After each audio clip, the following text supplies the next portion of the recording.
I'm in East Denver, next to Aurora. Kind of like popular neighborhood, up and coming, or it is. It's in Lowry. It's a former Air Force base that they're trying to turn into some hipster stuff. But my building is surrounded by rich stuff. But we're a cheap ass building. Like when I first got my studio in 2015, it was $670, which is way below anything in Denver. Denver's now famous for being a city with $2,000 luxury units. There's just luxury units everywhere. That's all they want to, build or open. They're charging rent.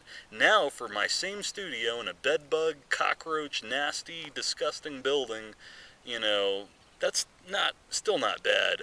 It's just, my building's pretty bad. It's a 70s building. It's old, and they're charging $880 for the same studio that I had, got for $670 when I first moved there. But now I'm working at the building because I got a job as a groundskeeper there from a lady I befriended in the leasing office a few years ago. So that's what I've been doing over, in Denver. Working at the building you live at. Yeah. That's pretty interesting. Yeah, it drives me nuts because, for one thing, I feel like I'm a trustee at a prison. I don't leave. I'm always at the building. That's deep.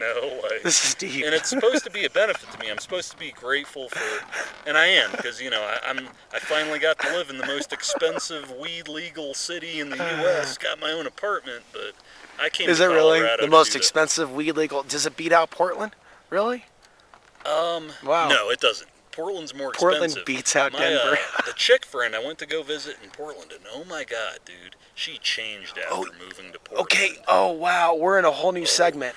She changed. We're in a whole new reality now. You sent me a picture on Facebook, for and then I'm just kind of like, oh my God, don't even talk to me about Portland. But you're asking me questions about stuff to see in Portland, and I did give you some recommendations. I said Pals Books. I didn't get to check it out. She gave me a very sanitized view of Portland. She only brought me to nice restaurants with delicious food. We went kayaking on the Willamette. We went tubing on the Sandy I've never River. been kayaking on the Willamette. Oh, we had a great time in Portland. Okay. But all the crazy stuff. I'd seen a little bit of the psychotic bums and some of that stuff, but only a little bit. It was toned down. Schizophrenic. It was less, almost seemed less than Denver. Right.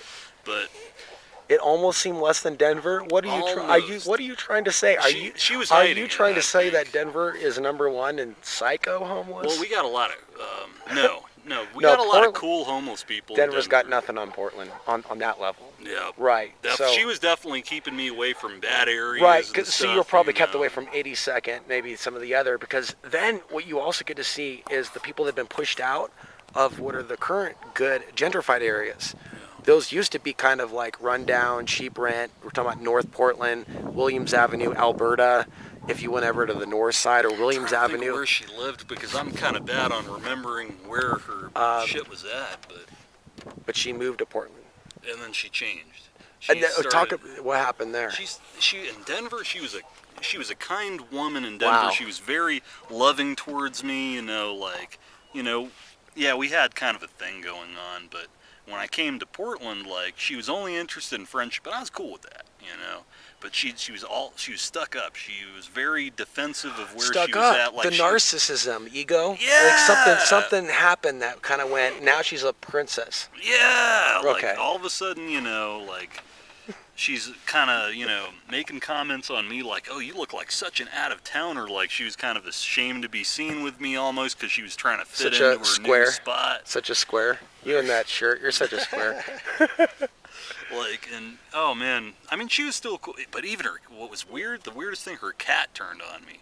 Her cat was a nice cat in Denver who, let me pet him, was a cuddly cat. Then here in Portland, he was clawing at me and attacking me. I mean, yeah, this is just a general comment. As far as your appearance, you blend into Portland. I mean, you don't look like an outsider. That sounds like an off-the-wall comment.